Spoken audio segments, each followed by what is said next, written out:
أهدي هاي القصيدة لعيون ثامر العيث أبو المجد. أبدي بذكرى اللي لها الناس تسجد في ليلة العتمة وصبح وضحاها. أرفع سلام المنبع الجود والطيب عيال الخوالد يا زين مطراها.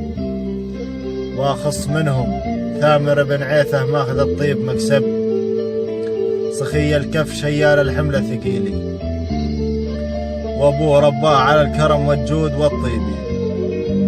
مرحوم يا شيخ فعله مجيدي، واللي يالفوه ضيوف يذبح ولا يحسب المخاسيري، ودلاله البيض مسطرات تسطيري، صوت نجر كأنها الذيب لا جاعي، وريحة البنت تنعش القلب مخلوطة بهيلي.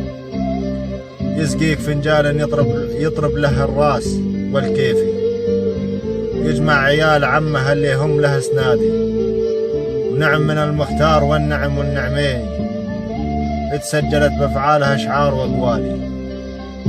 واخوه مصعب اللي ينطلق كانه اللي يبي ثار، يسوق في سوق الخصيم التباشيري، وبلال يسوق فعل الطيب لو الزمن شحيحي، على الوفا بروس المراقيب راقي، وطراد ابو خالد راعى العلوم الغانمه والمواجيبي، راعى الوفا وراعى النقايا فاعل الطيبي.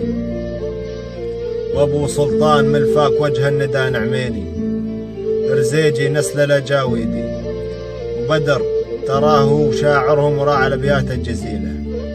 نعم من الخوالد هل الحيزه تاريخهم بالمجد نار على نيري، ما هي سوالف صاغها عقل راوي، واختامها صلاة ربي عد النجم بسماها، واعداد ما يمطر غيمها على النبي الهاشمي من عربها.